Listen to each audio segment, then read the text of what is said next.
Assalamualaikum warahmatullahi wabarakatuh. Salam pembelajar untuk teman-teman semua, terutama teman-teman semua di kelas 5.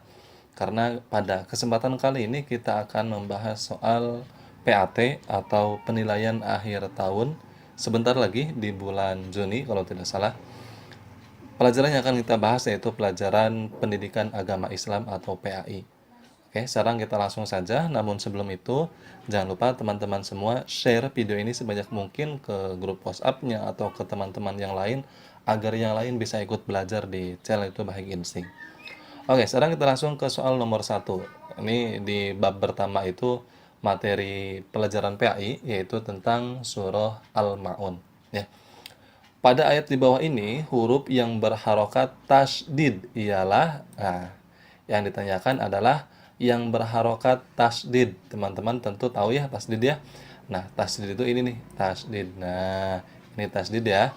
Nah, berarti 1, ini di atas lam ya. Lam. Kemudian 2, ini di atas zal ya, zal. Dan yang terakhir ini 3 di atas da. Nah, berarti lam, zal, dal. Berarti jawabannya benar adalah A. Lam, zal, dal. Ya, jawabannya adalah A. Oke? Oke, sekarang kita lanjut ke soal berikutnya nomor 2. Salah satu makna kandungan surah Al-Ma'un adalah titik-titik.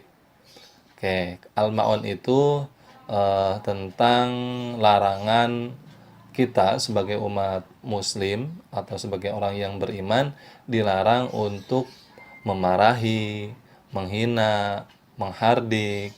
Ya, menghardik siapa? Menghardik anak yatim.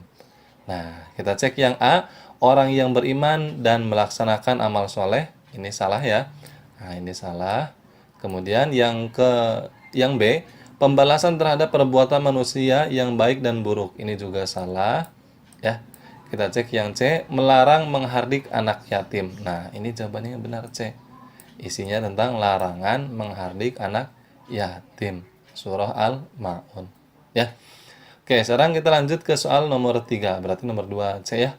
Nomor 3, seorang rasul harus pandai dan cerdas akalnya, memiliki kekuatan berpikir yang tinggi, dan memiliki hati yang bersih atau akal budi yang tinggi adalah pengertian dari sifat titik-titik. Nah, sifat wajib bagi Rasul itu kan ada 4. Sidik, amanah, tabligh, batonah. Nah, teman-teman harus hafal arti dari sidik itu apa artinya, amanah artinya apa, tabligh artinya apa, fatonah artinya apa. Nah, teman-teman harus bisa membedakan dari 4 sifat wajib bagi Rasul ini. Nah, di sini yang ditanyakan adalah sifat wajib seorang Rasul itu harus pandai dan cerdas. Nah, kira-kira yang mana? Nah, kalau sidik itu apa? Sidik itu benar atau jujur. Berarti salah.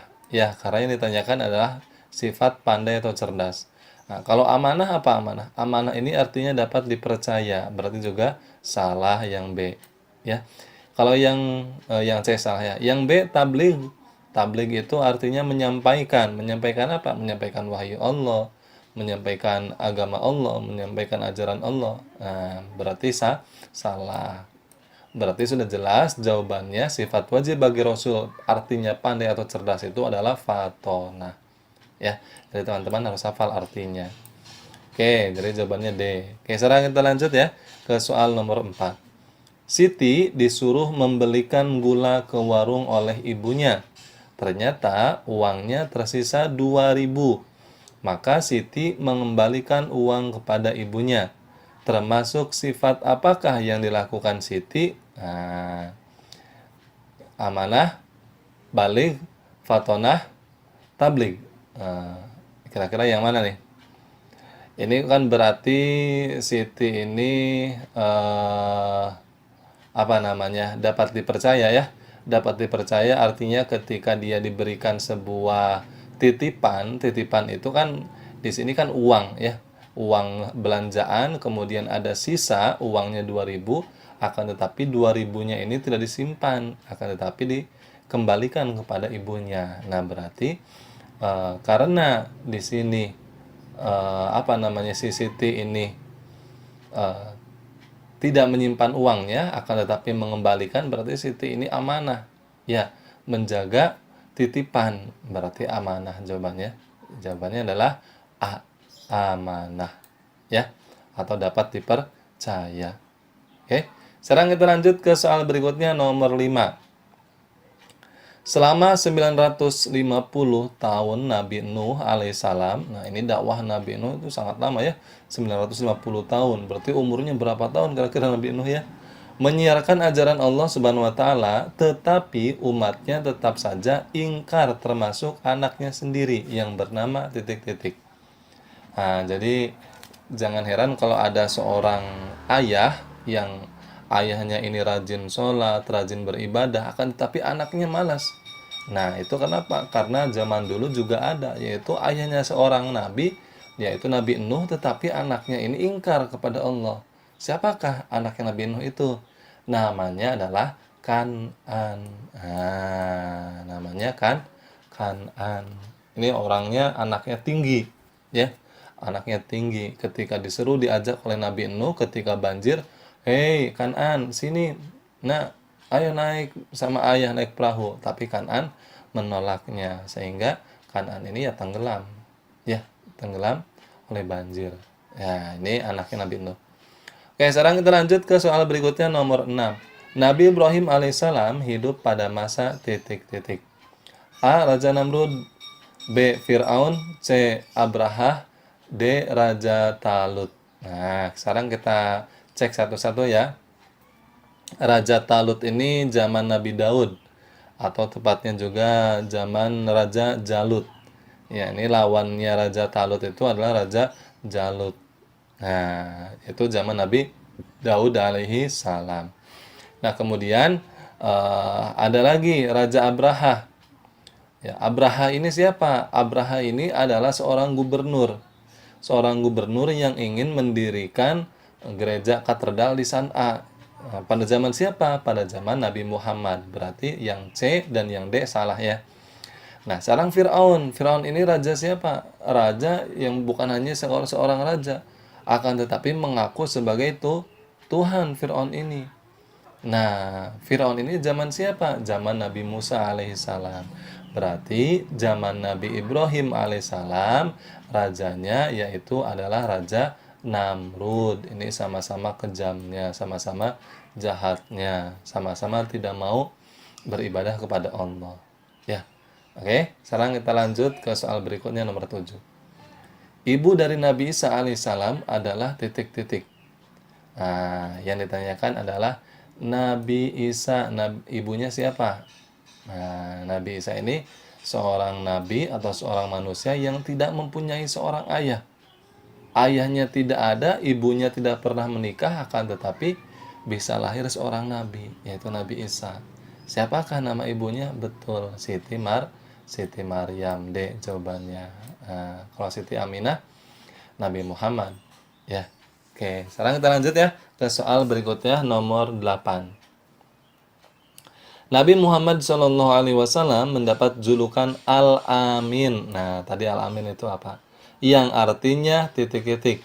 A. Cerdas, B. Bijaksana, C. Terpercaya, D. Berbakti kepada orang tua. Nah, kalau cerdas ini kan artinya itu fatonah ya. Sifat wajib bagi seorang rasul, cerdas itu fatonah. Kalau bijaksana, Al-Hakim, ini maha bijaksana, ini untuk sifat Allah ya. Kalau berbakti kepada orang tua salah. Al-Amin itu adalah dapat dipercaya atau terpercaya. Jadi jawabannya adalah C, dapat dipercaya atau terpercaya. Oke, sekarang kita lanjut ke soal berikutnya, nomor 9. Menurut Al-Quran, hidup sederhana itu adalah di antara titik-titik. Nah, ini pengertian dari sederhana menurut Al-Quran. Sederhana itu apa? Ya, teman-teman juga pasti tahu sederhana itu ya intinya adalah biasa-biasa saja pengertiannya ya. Tidak berlebihan juga akan tetapi tidak pelit juga. Nah, itu adalah sederhana. Maka yang tepat menurut Al-Quran itu sederhana itu adalah tidak berlebihan dan tidak pelit atau tidak kikir. Jadi ya sedang-sedang, berlebihan tidak, pelit tidak, itu namanya sederhana ya. Oke, sekarang kita lanjut ya. Oke, kita lanjut ke soal nomor berikutnya, nomor 10. Salah satu keuntungan hidup sederhana adalah titik-titik. Oke, sekarang kita cek yang A. Terhindar dari segala penyakit. Ini salah ya. Sederhana itu keuntungannya bukan agar terhindar dari segala penyakit ya. Berarti yang A salah. Kita cek yang B, menghindari dari hidup boros. Nah, ini kita simpan dulu. Simpan dulu ya, tujuan dari hidup sederhana itu ya agar tidak boros. Ya, baik itu boros hartanya, tidak boros apa saja semuanya. Nah, maka adanya hidup sederhana. Kita simpan dulu yang B. Yang C, membuat orang lain nyaman. Ini tidak masuk ya. Ini tidak masuk. D, menghindari perselisihan. Ini juga salah. Berarti jawaban yang tepat adalah B. Agar menghindari dari hidup atau perilaku boros. Ya. Oke, sekarang kita lanjut ke soal nomor 11.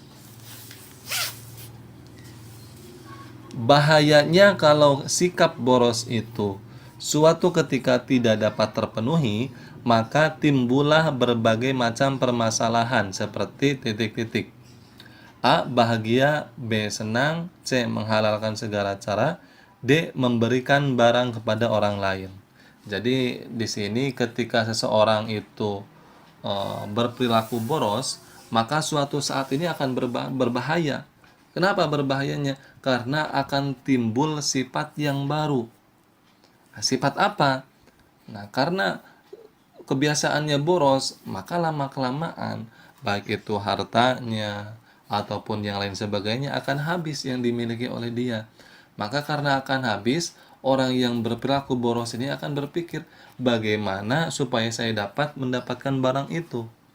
Nah, ya. Akhirnya apa? Menghalalkan segala cara. Bisa itu nyuri, bisa itu mengambil paksa ya atau merampok. Nah, maka perilaku boros ini bahayanya menghalalkan segala cara lama-kelamaan. Nah, jadi jawabannya adalah C ya. Oke, sekarang kita lanjut ke soal berikutnya nomor 12. Pak Ahmad membantu dengan hati bersih tanpa mengharapkan suatu balasan atau imbalan adalah salah satu sikap titik-titik. Ya sudah jelas ya. Di sini hati bersih berarti suci tanpa mengharapkan balasan atau imbalan. Artinya ikhlas atau tanpa pamrih ya. Kalau bahasa kitanya tanpa pamrih, kalau bahasa dari keagamaannya yaitu ikhlas ya. Tidak mengharapkan imbalan apapun. Oke, sekarang kita lanjut ke soal nomor 13. Sholat sunnah malam yang dikerjakan pada malam hari di bulan Ramadan. Nah, ini baru saja kemarin ya. Kemarin sudah selesai. Ya, sekarang sudah bulan Syawal. Nah, sholat sunnah apa? Apakah A. Tarawih, B. Sholat jenazah, C. Subuh, D. Isya. Nah, kalau sholat sunnah berarti subuh, isya, dan subuh ini salah ya. Karena apa? Karena subuh dan isya ini adalah sholat wajib. Kalau sholat jenazah juga salah. Kenapa? Kalau sholat jenazah ini bukan hanya dilakukan di malam hari bulan Ramadan, tapi ketika ada orang yang meninggal, ya pada waktu itu juga harus disolatkan. Ya, nah berarti yang B juga salah. Berarti jawabannya adalah sholat tarawih. Ya, iya. Kalau yang teman-teman semua kemarin sering atau rajin sholat tarawih pasti bisa jawabannya. Ya. Oke, jawabannya adalah A ya. Oke, sekarang kita lanjut ke soal berikutnya nomor 14. Bilangan rokaat sholat tarawih boleh titik-titik rokaat atau titik-titik rokaat. Nah, ini biasanya ada perbedaan di masjid atau musola ke musola. Musola ini rokaatnya segini, musola sana rokaatnya beda lagi. Nah, tetapi hanya ada dua biasanya di negara kita Indonesia ini perbedaannya ada dua ya. Yang pertama itu ada yang 8 rakaat ya ditambah 3 11 dengan witir. Ada juga yang 20 rakaat sholat tarawihnya ditambah 3 witir jadi 23. Berarti yang benar adalah ada yang 8 rakaat, ada juga yang 20 rakaat. Berarti jawabannya adalah D.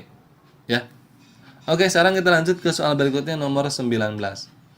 Rasulullah Shallallahu Alaihi Wasallam menganjurkan kepada kaum muslimin untuk menghidupkan malam-malam bulan Ramadan dengan memperbanyak qiyamul lail seperti sholat sunnah, membaca Al-Quran dan berzikir. Arti dari qiyamul lail. Nah, qiyamul lail ini artinya apa? Kalau kita melihat secara bahasa, qiyam. Nah, qiyam ini artinya berdiri atau bangun. Nah, yang ada kata bangun yang mana nih? Nah, ini yang B ya, bangun. Nah, tapi kita cek dulu. Kita cek dulu. Lail. Lail ini artinya apa? Lail itu artinya malam. Berarti bangun atau berdiri di malam hari. Nah, untuk melakukan apa? Menghidupkan malam-malam bulan Ramadan atau melakukan ibadah. Berarti sudah jelas jawabannya benar yang B. Nah, qiyam itu bangun atau berdiri, lail itu malam. Berarti jawabannya jelas yang B. Ya, bangun di malam hari melakukan ibadah. Oke. Sekarang kita lanjut ke soal berikutnya nomor 16. Arti dari tadarus adalah titik-titik. Ini asal kata tadarus itu adalah darasa. Ya, darosa, darosa. Nah, itu artinya apa? Artinya adalah mempelajari Al-Quran juga bisa, mendalami Al-Quran juga bisa. Atau yang lebih tepat kalau di soal ini artinya adalah menelaah Al-Quran. Jadi jawabannya adalah A. Menelaah Al-Quran. Ya. Oke, sekarang kita lanjut ke soal berikutnya nomor 17. Luqman mendapat gelar Al-Hakim yang artinya adalah titik-titik. Nah, hakim. Nah, teman-teman tahu hakim ya? Ini kata hakim ini kalau di Indonesia ini adanya di pengadilan. Ketika seseorang narapidana diadili di sebuah pengadilan, itu ada seorang yang diberi tugas menjadi hakim atau pemimpin sidang. Maka hakim ini artinya adalah bijaksana. Ya, bijaksana dalam mengambil keputusan atau orang yang bijaksana. Berarti jawabannya adalah A. Nah, maka ketika teman-teman semua bercita-cita ingin menjadi seorang hakim di pengadilan, maka harus bijaksana. Jangan memilih atau mendukung ke ini atau jangan mendukung ke salah satu ya. Tapi harus bijaksana, seimbang, adil ya. Oke, sekarang kita lanjut ke soal nomor 18. Lengkapi potongan ayat di bawah ini. Bismillahirrahmanirrahim. Walaqad ataina Luqmanal hikmata anishkur lillah. Sudah dikasih tahu ya. Berarti jawabannya adalah walaqad ataina Luqmanal hikmata anishkur lillah. Berarti jawabannya adalah yang D. Fa inna ma yashkuru li nafsi. Ya. Nah, berarti jawabannya adalah D. Anishkur lillah. Nah, ini tentang kisah seorang manusia yang bernama Luqman. Luqman ini siapa? Kalau dalam materi PAI, Luqman ini adalah orang yang hidungnya pesek, wajahnya pas-pasan, tidak ganteng, atau menurut teman-teman atau menurut orang-orang zaman sekarang ini good looking ya, tidak good looking atau tidak cakep atau ya bisa diartikan jelek lah, seorang budak. Akan tetapi keistimewaannya Luqman ini dimuat kisahnya dalam Al-Quran. Karena apa? Karena nasihatnya yang luar biasa, baik itu sangat luar biasa kepada anaknya ya. Nah, ini dalam surah Al-Luqman ada ya, dalam surah Luqman.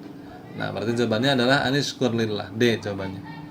Oke, sekarang kita lanjut ke soal berikutnya nomor 19.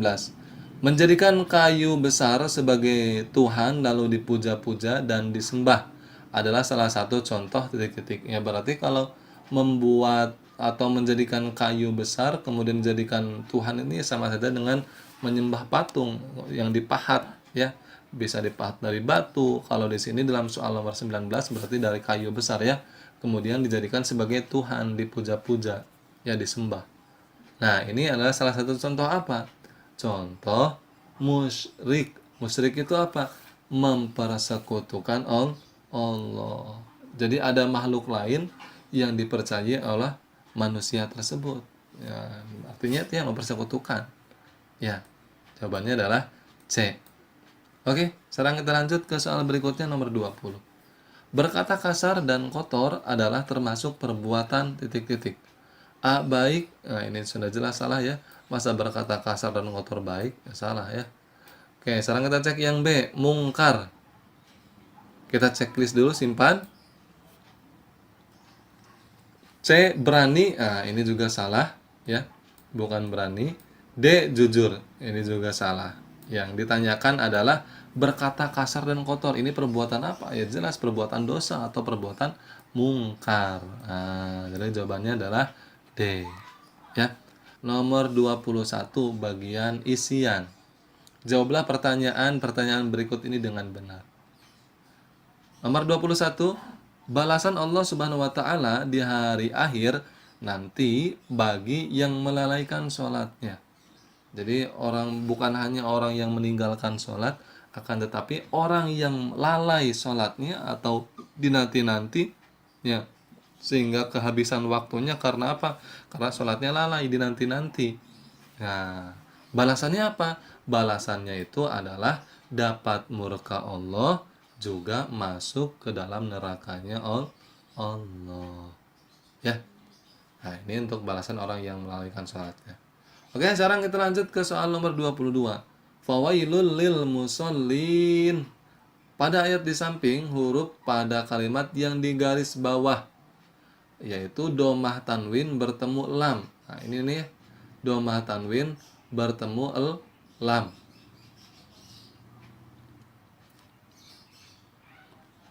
Terdapat hukum bacaan apa? Nah, ini ngantuk ya. Kopinya habis nih, stok kopinya. Harus bikin dulu. Oke, sekarang tidak apa-apa, lanjut dulu. Berarti di sini fawailul lul. Nah, ini ada domah tanwin atau domah tain bertemu dengan lam. Nah, lam ini huruf dari apa? Huruf dari idgham. Yarmaluna ya ro mim lam awu nun.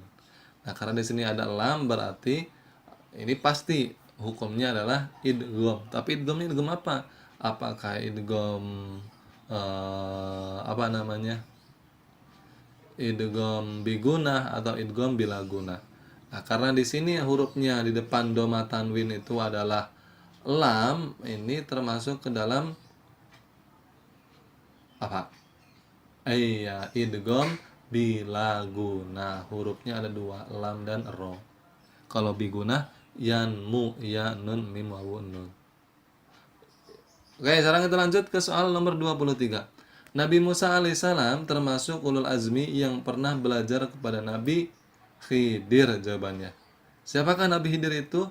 Seorang nabi yang diberi amanah untuk menjadi gurunya Nabi Musa. Jadi ceritanya kalau teman-teman sudah diceritakan oleh guru PAI-nya, itu pada waktu dulu, zaman dulu Nabi Khidir ini menjadi gurunya Nabi Musa.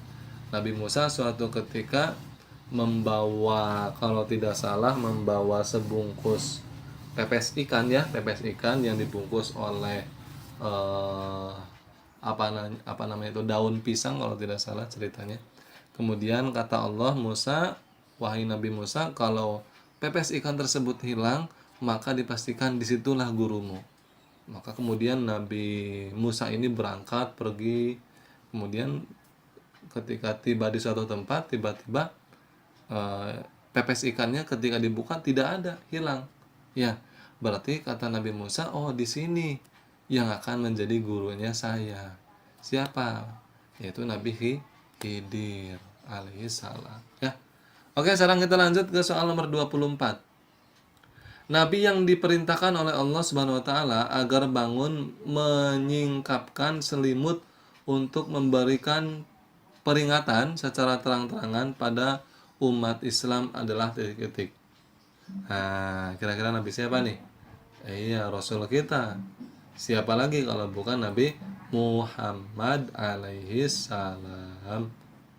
Ya, sekarang kita lanjut ke soal berikutnya nomor eh, ini Nabi Muhammad ya. Nomor 25 tadi sudah ada ya. Tidak apa-apa. Manusia istimewa tapi tidak termasuk nabi atau rasul. Nasihat-nasihat yang diberikan kepada putranya dimuat dalam Al-Qur'an, dijadikan pedoman hidup manusia. Dialah di apa namanya? Tadi sudah terlihat ya. Tadi ini materi tentang iya kisah Luqman. Berarti jawabannya adalah Luqman. Ya, jawabannya Luqman. Seorang ayah yang sangat bagus memberikan pembelajaran kepada anaknya ya, dalam Al-Qur'an dimuat. Oke, sekarang kita lanjut ke soal nomor 26. Termasuk hamba-hamba Allah yang maha pemurah adalah apabila berinfak tidak berlebihan dan tidak terlalu kikir.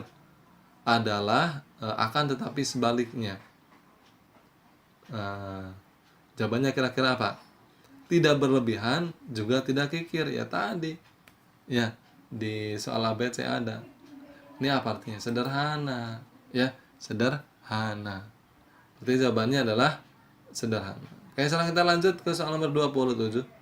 Orang yang berbuat kebaikan kemudian dicela dan dicerca oleh orang, namun tidak membuat dirinya patah semangat, maka disebut titik-titik. Jadi ketika itu ada yang dicela orang yang sedang berbuat baik, ya, tetapi dicela, dihina, dicela itu, dicerca, ya, dibully kalau bahasa sekarangnya.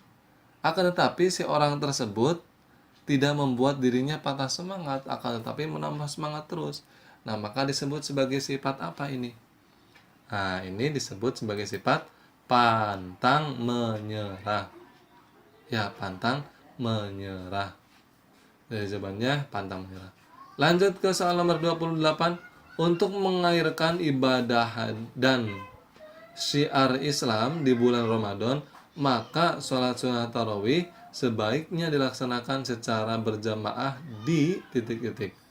Nah, kalau teman-teman yang sholat tarawihnya di rumah, apalagi tidak pernah, ini tidak akan bisa, juga tidak akan dapat THR ya.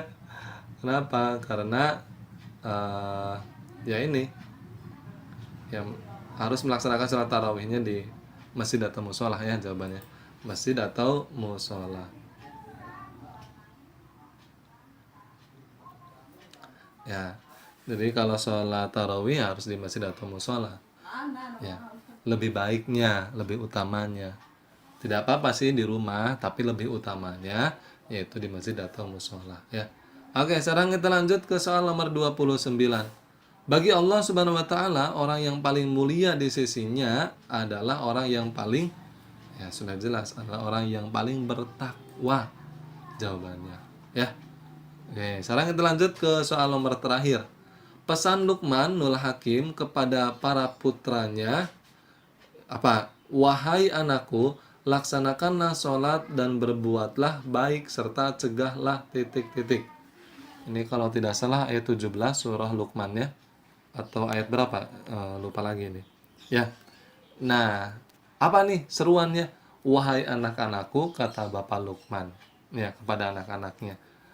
Laksanakanlah sholat dan berbuat baiklah serta cegahlah dari perbuatan mungkar. Jadi ketika kita berada di pesawahan, ya diusahakan kita